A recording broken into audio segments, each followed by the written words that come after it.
Sir ये आपका card work नहीं कर रहा। अच्छा, लेकिन ऐसा क्यों? सर इसमें बैलेंस नहीं बता रहा सर इसका। बैलेंस नहीं है? चलो कोई बात नहीं, तुम ये वाला कार्ड ले जाओ। Okay sir, thank you. पता नहीं क्या हो गया, पैसे तो होने चाहिए थे। सर इस कार्ड में भी इशू आ रहा है सर। इशू आ रहा है? हाँ, अब इसमें सर। क्या हो गया? सर इसमें भी बैलेंस नहीं है। इसमें भी बैलेंस नहीं है? ऐसा कैसे हो सकता है? रुको मैं पता करता हूँ।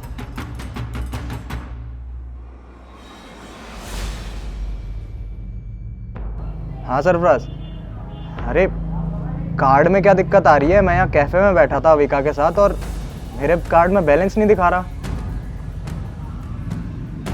है। अच्छा चल ठीक है, मैं देखता हूँ। अरे अविका, एक दिक्कत हो गई है। कौन सी दिक्कत? अरे मुझे समझ नहीं आ रहा है ये कैसे हुआ है, लेकिन मेरी कंपनी पे ना केस हुआ है और इस वजह से मेरे सारे कार्ड ब्लॉक कर दिए गए हैं। तो एक काम कर दो, यहाँ का बिल तुम पे कर दो। मैं क्यों यहाँ का बिल पे करूँगी? और वैसे भी हम फर्स्ट डेट पर आए इतने दिनों बाद, तो तुम्हें ही पे करना चाहिए। मैं नहीं करूँगी बिल पे, तुम ही करो ना। अरे अगर एक बार मेरे पे प्रॉब्लम आ गई और तुम पैसे कर दोगी तो क्या हो जाएगा? मेरी दिक्कत भी तो समझो। कोई बात नहीं ना, अगर तुम्हें पास कार्ड में बैलेंस नहीं है तो कैश तो होगा, कैश पे कर दो ना। मेरे पास कैश नहीं है, तुम्हें पता है ये ऑनलाइन का ज़माना है, सब लोग यूपीआई करते हैं। तो अब मैं क्या करूँ अगर मेरे कार्ड ब्लॉक हो गए हैं तो?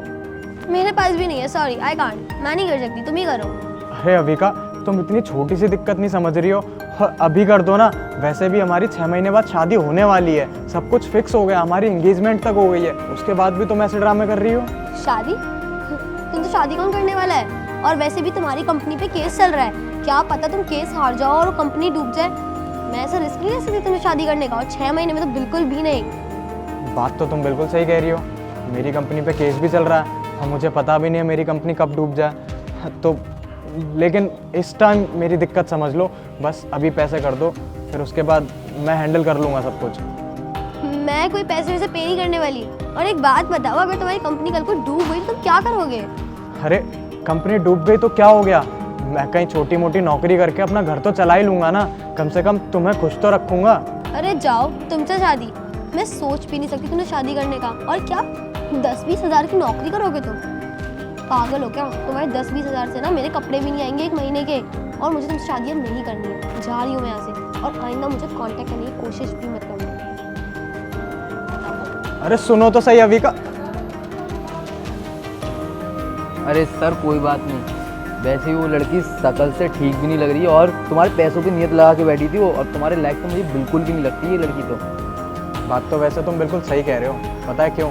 क्योंकि मैं पहले से ही जानता था कि वो लड़की की नीयत ना मेरे पैसों पे है सिर्फ, क्योंकि मैं तो यहाँ पे सिर्फ उसे चेक करने आया था और ऐसा कुछ नहीं है कि मेरे ये कार्ड काम नहीं कर रहे। मैंने ना इनको ब्लॉक करके रखा हुआ था क्योंकि मैं ना लड़कियों को चेक करना चाहता था। इस लड़की से मेरी एंगेजमेंट हुई थी और 6 महीने में इससे शादी करने वाला था मैं, तो मैंने सोचा एक बार इसका लॉयल्टी टेस्ट ले लिया जाए। और जब आज टेस्ट लिया तो मेरे को पता चल गया कि ये फेल हो गई है। और वैसे भी क्या रखा है इन सब चीज़ों में, ये लड़कियां तो आती जाती रहती हैं, इन्हें बस पैसा चाहिए, पैसा, और इन लोगों को कुछ नहीं दिखता।